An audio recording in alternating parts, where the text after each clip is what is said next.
something because we're supposed to ask each other some questions. Okay, so let me ask you this: what? Because before it was kind of a hypothetical, but now, I mean, a rhetorical question, but now it's a real question. What is the benefit of a man today in this country of America? What is the benefit of him getting married in light of all these stats? And if you want to throw the stats out, I'm not going to.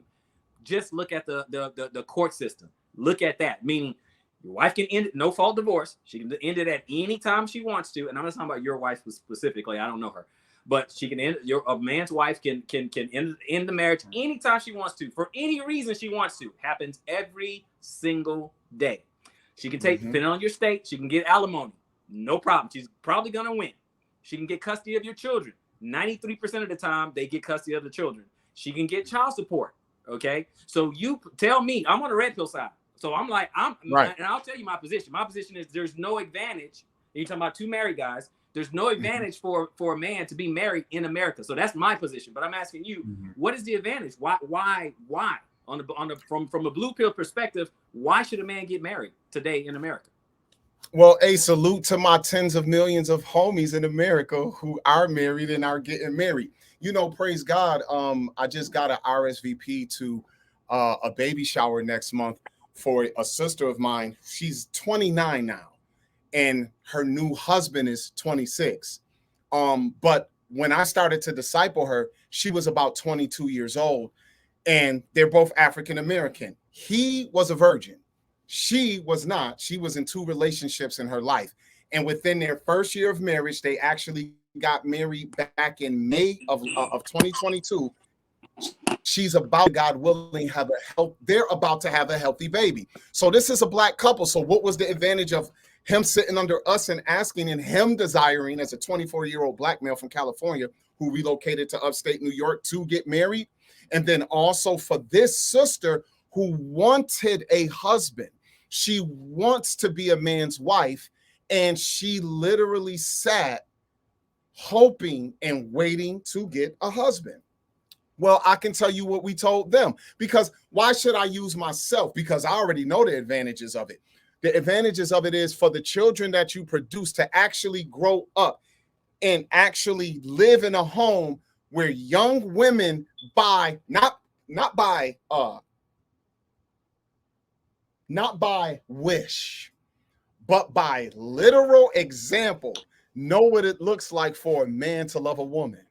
That's really one of the main advantages, that when you produce children, the young men are taught by the standard how to deal with their women if they grow up and they become upstanding men. Because this is the thing. Remember, your children aren't guaranteed to follow in your footsteps, but they would be without excuse to say, I've never seen what it was for a man to be loyal to a woman.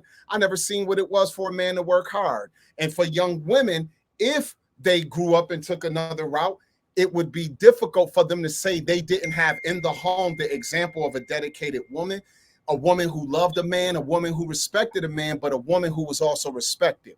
I'll tell you something that never would happen and was a rule in my house, bro, that my wife and I actually have had a few very, heated arguments. And, you're a husband. I'm pretty sure you and wifey didn't have some disagreements. My wife will never be dealt with a certain way in front of my sons. You know why? Because when I'm not around and these guys get physically bigger than their mama, they never had an example of a woman being smacked around. They never heard their mama called out of her name in all of their life.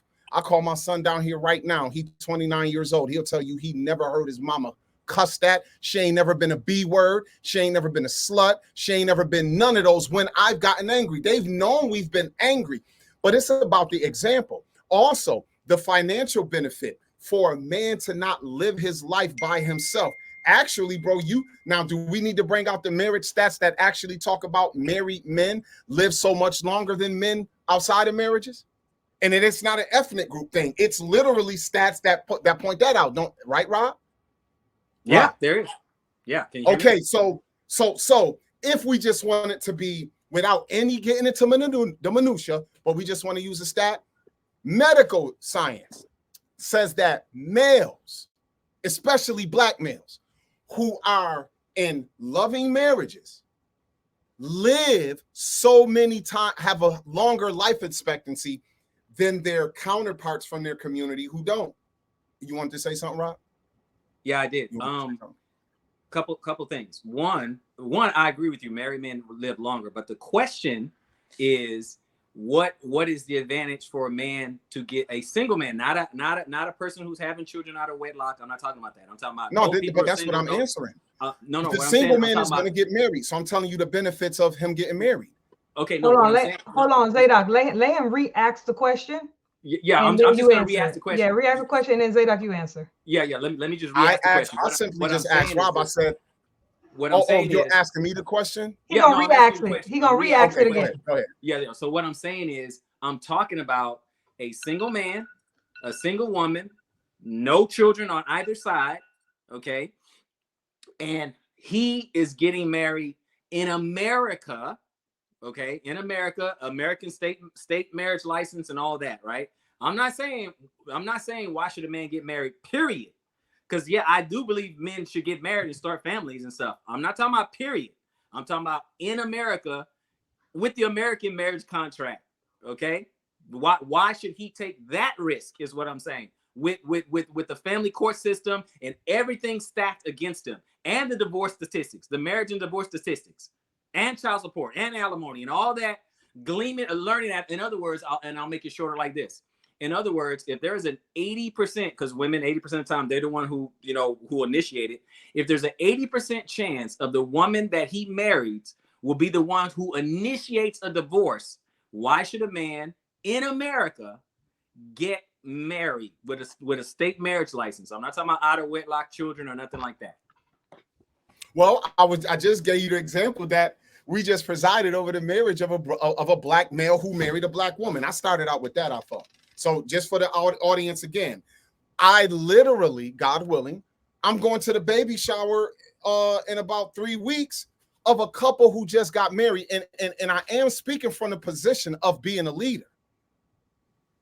I actually help men accomplish what they want to accomplish. They come to me and the brothers that I'm with. This is what we do. So Rob, all I can tell you is what I do, because I literally preside over marriage ceremonies. God willing, as a matter of fact, I'm slated to preside over a marriage ceremony this June. So I'm just giving you examples of, if you're going to ask someone who literally sit and counsel people who come to me and say, hey, bro, would you preside over my marriage? I'll also tell you this. My she just turned this year, 27-year-old niece who got married 5 years ago when she was 22 to her 21-year-old husband. When they came to me, Rob, what did I tell them? What's the advantage of him under everything you said? Because they're not getting married nowhere else. They got married in the state of New York too. As they have decided for themselves that this is what they want. Then the advantages is, if this man is a man of loyalty and this woman is a woman of loyalty, then there are benefits to the marriage for this man. He is actually going to have a partner in life who loves him, someone who will even speak to him for his own benefit when he don't want to hear it. Because if any man has a wife that's worth her medal, it's so women aren't just submissive, and this women got your best interest at heart if you got a real one. So Zadok, who got married in America, is I'm telling you basically that those who I have counseled, brother, it is an advantage for this man, one, to have a partner who actually will help him raise his children that they birth together. My niece, praise God, she literally has all 3 of her children are by her husband, all 3 of them. And they're raising this family together, brother, and they're not even 30 years old. See, this is the thing. With any stat, it only comes into play when you enact something that destroys what you have. So you have to assume, hey, brother, don't get married because it's a strong possibility this woman gonna leave you. Then, damn it, if that's the case, then hey, sister, don't get married because it's a possibility that this man could actually go out here and have a child outside of wedlock. So you understand that the advantages are really based in the commitment between the young man who wants to get married in America and the woman he's going to marry. I mean, Okay, let me jump. So, Can I but- jump in now? You can respond, but Zadok, remember, this is the question and answer. So he answers your question. I'll let you respond to his answer for like a minute, but then Zadok, I need you to ask Reed a question. yeah, But, no problem. Reed, Go ahead, I'll Reed. give you 60 seconds to respond to what he said. Yeah. What, for me to respond? Yeah, Okay, you okay, can okay. respond, and then he's gonna ask you a question. Okay, got it. Okay, my response to that is some of his examples. We're talking about the issues in the Black community. Everything that he said is one. It didn't really answer the question, because we're talking about what's going on in the Black community right now. Is what I'm saying. What I'm saying is he's going to anecdotal evidence, right? So he's talking about those who have faith. You're talking about here's the thing. You're talking about a righteous good dude and a righteous good woman, correct? That's what you're talking about. Okay. So you're talking about two good people, but that's not what's going on in the community. This is where our disagreement is. We're not talking about a righteous dude and a righteous woman or whatever. We're talking about a traditional man, and we're talking about a woman who may be modern. Otherwise, you and I have no discussion. If we're talking about if you're not talking about two traditional people, we have no discussion. Two traditional people, it can work. Okay. So what I'm saying is that if he gets yoked up with the average woman, okay, and get married and stuff like that, I mean, what's going to happen to him? Now, I don't want you, it's rhetorical. I don't want you to answer it, because I want you to be able to ask me a question and we can move on. But that's what I'm talking about. I'm not talking about two good people getting together and the benefits of two great good people getting together and stuff like that, because what's happening is the divorce rate is bad in the faith community. It's the same in the secular community. You asked me a question. Go ahead. Well, hey, I'm gonna ask the question, but you didn't put all of that on the table. You didn't say good people versus bad people, whatever your opinion is, and you assumed that everyone I was talking about were people of faith. The couple who having the baby shower, yes, but my niece, no, they're not church folk. They're not none of that.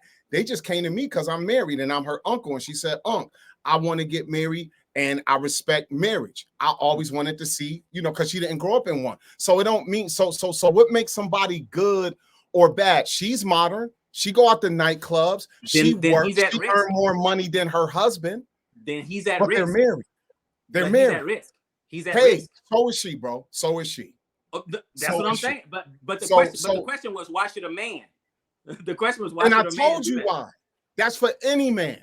It depends on who the man is. You think just because a man don't go to church, he can't love a woman, right? That's not the conversation. I didn't say that. I don't say that. Bro.